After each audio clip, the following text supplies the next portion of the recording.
नमस्कार, आप देख रहे हैं एनएमएफ न्यूज। मैं हूं आपके साथ कविता। पीएम मोदी जी ने सवर्णों को आर्थिक आधार पर 10% आरक्षण देकर विरोधियों को चित कर दिया है।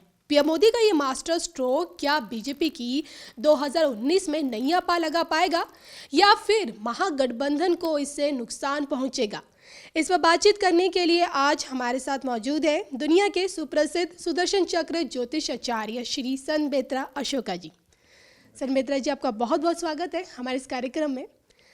संबेत्रा अशोका जी, आपने पहले भविष्यवाणी की थी अभी हाल फिलहाल में कि नए साल में खासकर फरवरी के महीने से बीजेपी के अच्छे दिन आने शुरू हो जाएंगे। तो क्या हम ये सोचे जो ये दांव चला है, जो मास्टर स्ट्रोक माना जा रहा है मोदी सरकार का, ये सिर्फ एक संकेत है बीजेपी के अच्छे दिनों के?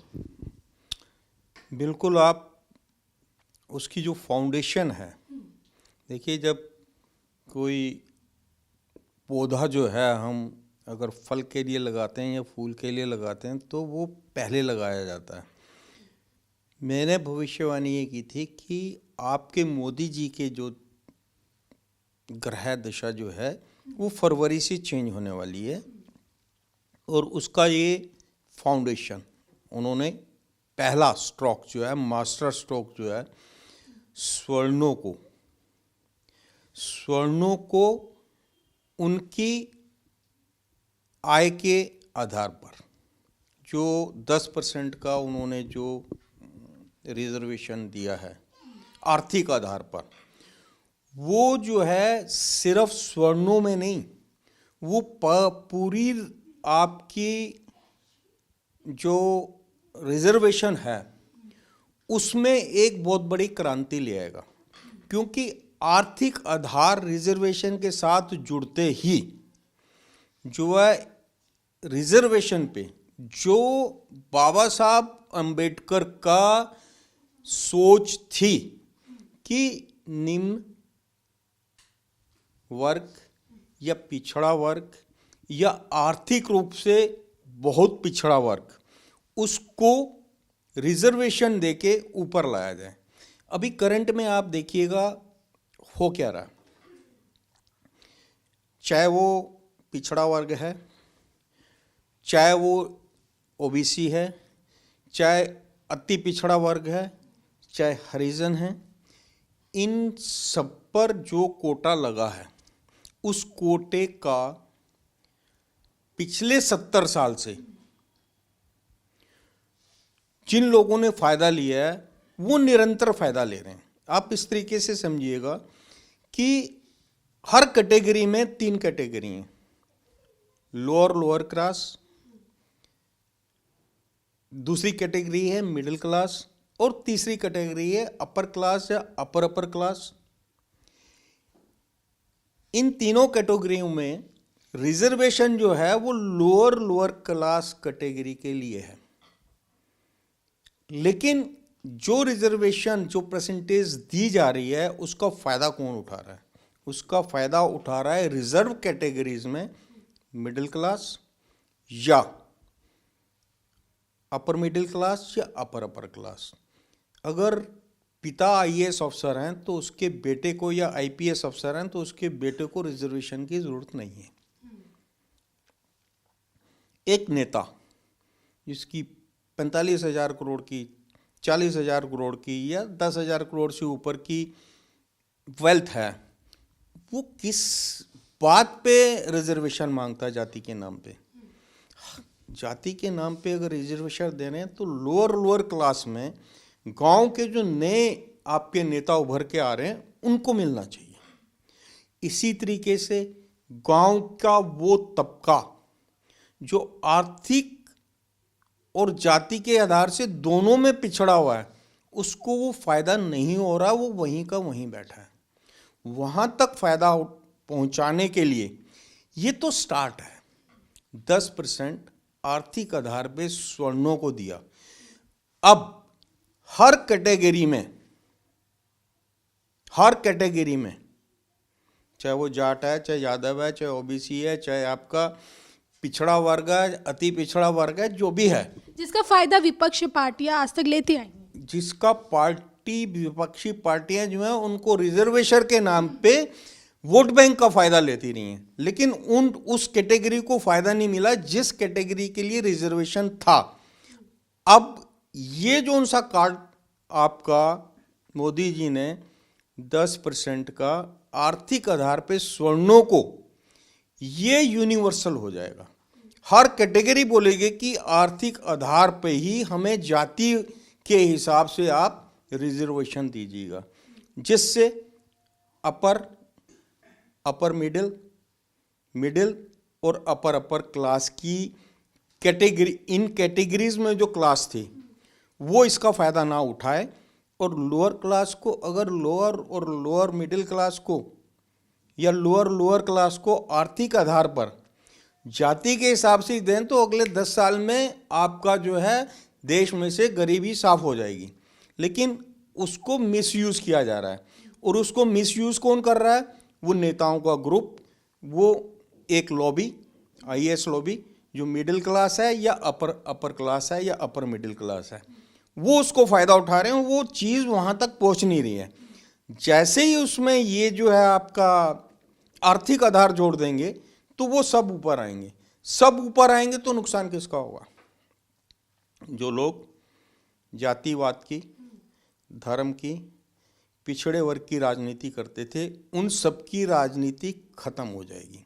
दूसरा, ये जो महागठबंधन बनाने जा रहे हैं, महागठबंधन में ये जो संगम होने जा रहा है अगेंस्ट मोदी जी, अब उनको ये चीज़ समझ आएगी कि वाकई में पिछले 70 साल में हमको मिला क्या, हमें किसके साथ होना चाहिए। आपका ये कहना है कि आगे भविष्य में जो पार्टी आज तक जाति के आधार पे, धर्म के आधार पे राजनीति करती आई है, अब उन्हें इस मतलब ये जो मोदी सरकार ने जो दांव खेला, इसका खामियाजा उन्हें उठाना आगे पड़ सकता है। लेकिन कहीं ना कहीं लोगों का तो ये भी तो कहना है कि मोदी सरकार भी कहीं ना कहीं धर्म की राजनीति करती आई है। देखिए, मोदी सरकार जो है, मोदी जी ने पीएम पद की शपथ लेते ही एक बात बोली थी, सबका साथ सबका विकास, देश को कभी नीचा नहीं लगने दूंगा। जो आज के सिनेरियो में अगर आप देखते हैं तो मोदी को हटाने के लिए, बीजेपी को हटाने के लिए विपक्ष जो आपस में मिल रहा है मोदी जी के अगेंस्ट, महागठबंधन एक नहीं बनेगा, 2 फ्रंट बनने जा रहे हैं, एक विद कांग्रेस और एक विदाउट कांग्रेस एंड बीजेपी। एक with Congress but without BJP, दूसरा विदाउट बीजेपी विदाउट कांग्रेस। जो गठबंधन बनने जा रहा है, जो सामने आ रहा है, इसका नुकसान क्या है? देखिए, महागठबंधन जो जल्दबाजी में जो लोग बना रहे हैं, उनको एक चीज़ समझनी चाहिए। सपा आपका एक खास परसेंटेज जो उनकी जो है आपकी वोट की, यादव वोट हो गया या राजपूत हो गया, एक मिक्सचर जो है उसके ऊपर है। बसपा जो है, बीएसपी जो है, वो एक खास हरिजन और एससी एसटी वोट बैंक की मालिक है। आप ये मान लीजिएगा कि आपने चावल और दाल अगर अलग अलग बनाए हैं और बाद में उनको आप खाते हैं तो उसका स्वाद कुछ हो रहा है, लेकिन अगर दोनों पहले मिला लिए फिर उसको आप खाते हैं तो खिचड़ी बन जाती है। खिचड़ी एक बार अगर आपने बना दी, जो गठबंधन बना रहे हैं, तो नीचे के तौर पे आपने चावल और दाल को मिला के खिचड़ी बना दी। पहले आप खिचड़ी ऊपर बनाते थे, अब खिचड़ी नीचे बन गई। एक बार खिचड़ी जब नीचे बन गई तो वो आप चावल और दाल को अलग नहीं कर पाओगे। और जो 70 साल में विपक्ष ने, भारत के नेताओं ने देश को पहले धर्म पे बांटा, हिंदू मुस्लिम पे बांटा, फिर उसके बाद जातियों पे बांटा, फिर upper class, lower class, middle class in classification कर दिया। अब उसको वो फिर इकट्ठा कर दिया। ये कौन चाहता था? ये मोदी जी ने आते ही बोला था, सबका साथ सबका विकास। अब जब सब इकट्ठे हो गए, वो चाहे लाइन के इस साइड हैं चाहे लाइन के उस साइड हैं, उनको जहां फायदा नजर आएगा, जो नेता उनको सही लगेगा, वो पूरा का पूरा झुंड उधर को जाएगा। तो जो 2016 में भविष्यवाणी हुई थी कि BJP 299 plus, NDA 408 plus seats लेगी और अदर्स जो हैं, चाहे वो महागठबंधन है या महागठबंधन 1 और 2 है, वो मिलकर 125-26 के बीच में आएंगे। सनबेत्रा जी, आपके तो जैसे आप भविष्यवाणी करते रहते हैं, ऐसे में आपको क्या लगता है मोदी सरकार का जो ये फैसला है सवर्णों को लेकर आरक्षण देने का, इसका आगे भविष्य क्या होगा? क्या इससे 2019 में मोदी सरकार को फायदा पहुंचेगा या नहीं? देखिए, ये जो इन्होंने डिसीजन लिया है और दोनों सदनों में ये पारित हुआ, ना चाहते हुए भी, आप देखिएगा, आपने जब संसद में या राज्यसभा में जो डिस्कशन हुआ है, कोई भी दिल से पार्टी ये नहीं चाहती थी कि सवर्णों को आर्थिक, सवर्णों से किसी को परेशानी नहीं है, आर्थिक आधार पर रिजर्वेशन, जो कि अभी तक जाति के आधार पर मांगा जा रहा था, जो अभी तक जाति के आधार पर मांगा जा रहा था। और आने वाले टाइम में आप मेरी बात लिख लीजिएगा, जो भी रिजर्वेशन, जो भी फैसिलिटीज गवर्नमेंट देगी, वो देगी आर्थिक आधार पर, जिसका फायदा उस वर्ग को होगा जो वाकई में डिजर्व कर रहा है। अगर ओबीसी को या SC ST को अगर आपको 20% दिया है, तो SC ST के 20% अगर लोअर क्लास को मिल जाता है, तो आपकी देश वैसे गरीबी खत्म हो जाएगी। जो उनकी लीडरशिप नहीं चाहती कि वहां तक वो चीज़ पहुंचे, क्योंकि वो ऊपर ही डिस्ट्रीब्यूट हो जाता है, नीचे तो 2% पहुंचता है। आप ये देखिएगा कि एक बंदा रिजर्वेशन पे जज बन जाता है, या एक बंदा रिजर्वेशन लेके IAS बन जाता है, IPS बन जाता है, या उसको क्लास 1 जॉब मिल जाती है, तो उनके बच्चों को रिजर्वेशन की ज़रूरत नहीं है, क्योंकि उसको फैसिलिटीज़ जो है क्लास 1 की मिल रही है। उनको रिजर्वेशन पे सीट नहीं लेनी चाहिए, उनको वो सीट होनी चाहिए। वो गांव का बंदा जो 40% बेचारा ले रहा है, वो अगर ऊपर आता है तो उसका कल्याण होगा। तो अपग्रेडेशन नीचे से ऊपर की तरफ आनी चाहिए, ये ऊपर से नीचे को जाती है। 25% अगर आपने जो रिजर्वेशन छोड़ा है किसी भी कैटेगरी के लिए, वो ऊपर अपर क्लास भरता है, उसके बाद मिडिल क्लास भरता है, उसके बाद अगर कुछ बचता है तो वो लोअर मिडिल क्लास के पास पहुंचता है। लेकिन ये आर्थिक आधार पर जो रिजर्वेशन है, ये अगर लागू हो जाता है तो हर एक कैटेगरी इसको मांगेगी। ये बहुत बड़ा गेम चेंजर है। यानी कि कह सकते हैं कि भविष्य में, जैसे कि आप भविष्यवाणी करते आए, तो फरवरी के बाद जैसे इलेक्शन है, तो उसमें जो ये सवर्णों को बहुत बड़ा फायदा पहुंचाएगा। ये बहुत बड़ा चेंज आएगा, क्योंकि महागठबंधन बन रहा है, अब सारे इकट्ठे बैठेंगे। अब महागठबंधन को अगर मैं बताऊं आपको, अगर आप देखें कि मैंने खिचड़ी वाला उदाहरण दिया था, इससे थोड़ा और टिपिकल, ये जो है अंक गणित के हिसाब से ये जीते हुए मान रहे हैं अपने आप को। अंक गणित के हिसाब से इतना % ये, इतना % ये, इतना % ये, इतना % ये, और इतना % स्वर्ण। अगर स्वर्ण नहीं भी देता, सारा मोदी के साथ चला जाता, तो हार्डली 31%, 3-4-5% और लेंगे, 36%। बहुत ज़्यादा मोदी जी ने मेहनत कर ली तो 40 के आसपास। तो 60% किसके पास है? महागठबंधन के पास। लेकिन वो जो ये अंक गणित है, जब इसमें बीज गणित लगाएंगे, बीज गणित क्या है? आपने 4 घोड़े, 4 कुत्ते, 4 बकरी, 4 गाय, 4 गधे, कितने हो गए? 24 जानवर खड़े कर दिए। एक आम आदमी से पूछोगे कि ये क्या है, क्या नज़र आ रहा है आपको, तो वो ये 4 गधे, 4 घोड़े, 4 कुत्ते, 4 बकरी, 4 गाय बोलेगा। लेकिन नेता जो महागठबंधन बना रहा है, वोट बैंक को जोड़ रहा है, वो 24 जानवर बोलता है। अब आप बताओ, घोड़े को आप जब गधे के पास खड़ा करोगे और उसको बोलोगे तुम दोनों बराबर हो, तो घोड़ा क्या एक्सेप्ट कर लेगा? गधा तो ठीक है मान लेगा, लेकिन घोड़ा मानेगा?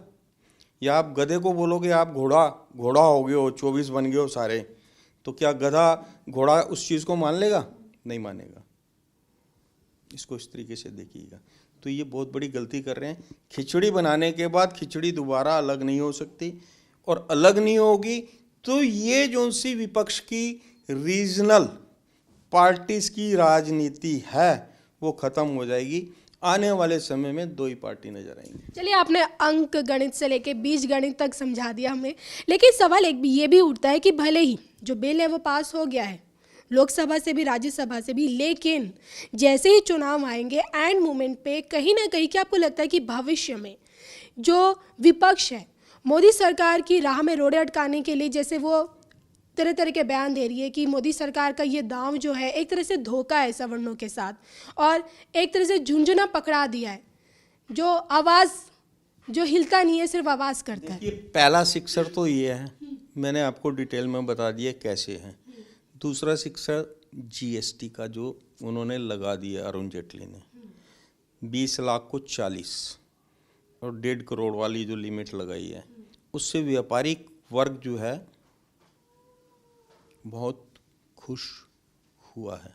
तो ऐसे में क्या आप भविष्यवाणी कर सकते हैं कि जैसे कि आपने फरवरी में कहा कि सरकार का जो वक्त है वो बदल जाएगा, जो कि संकेत अभी से मिलने शुरू हो गए हैं, तो अब आपको लगता है कि आने वाले भविष्य में 1-2 महीनों में, कुछ आगे वाले महीनों में क्या सरकार कोई बड़ी बड़ी घोषणा कर सकती है क्या? देखिए, ये भविष्यवाणी जो है बड़े फैसले 2016 की है। अब 2016 की भविष्यवाणी को मद्देनजर रख के अब दिसंबर तक अगर आप पीछे का स्टडी करते हैं कि 5 स्टेट में बीजेपी को रेगुलर जो है, एक स्टेट में मानता हूं शिकस्त मिली है, वो है आपका छत्तीसगढ़।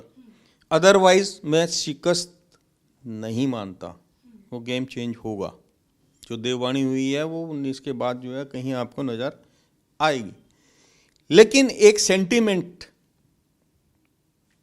मार्केट में ये चला गया था कि बीजेपी का ग्राफ नीचे आएगा, लेकिन हुई वही जो राम रच रखा, जो रचा हुआ है वो होगा और अपने हिसाब से होगा। और उसकी फाउंडेशन पहला आपका जो है सिक्सर जो है, जो वो क्या है आपके कानून मंत्री रविशंकर प्रसाद जी ने बोला ये पहला छक्का है, अब कई छक्के लगेंगे और इससे बड़े ऊंचे ऊंचे और लंबी हाइट के लगेंगे। जबकि उसका जवाब में किसी ने बोला था कि आप बाउंड्री पे कैच होंगे, और जो ऊंचा और लंबा छक्का लगता है वो बाउंड्री पे कैच नहीं होता। ठीक है, तो अगले जो हैं आपका जीएसटी हो गया, जीएसटी पे ही तो ये रो रहे थे, जीएसटी हो गया। दूसरा, हर वर्ग को जिसको आपने जाति या धर्म या उससे पे बांटा था, उसके रियल बेनिफिशियरीज जो हैं वो आर्थिक आधार वाले हैं। उसको जब रिजर्वेशन मिलेगा तो वो किसके गुण गाएगा? किसके गुण गाएगा? उसके गाएगा जिसने फायदा दिया। तो आप तो इकट्ठा करके प्लेट में आगे लगा रहे हो। सबका साथ सबका विकास होगा। संबेत्रा जी, आपका बहुत बहुत धन्यवाद हमसे बातचीत करने के लिए। तो ये थे हमारे साथ श्री संबेत्रा जी, जिन्होंने पिछले एपिसोड में ये भविष्यवाणी की थी कि फरवरी के महीने से मोदी सरकार के अच्छे दिन शुरू हो जाएंगे, जिसके संकेत अभी से मिलने शुरू हो गए हैं। एक तरफ सवर्णों को 10% आर्थिक आधार पर आरक्षण देकर, और दूसरी तरफ जीएसटी में जो अभी दोबारा बदलाव किया गया है। तब तक के लिए मुझे यानी कि कविता राणा को दीजिए इजाज़त, और देश और दुनिया की तमाम खबरों के लिए आप बने रहिए सिर्फ और सिर्फ NMF न्यूज़ के साथ।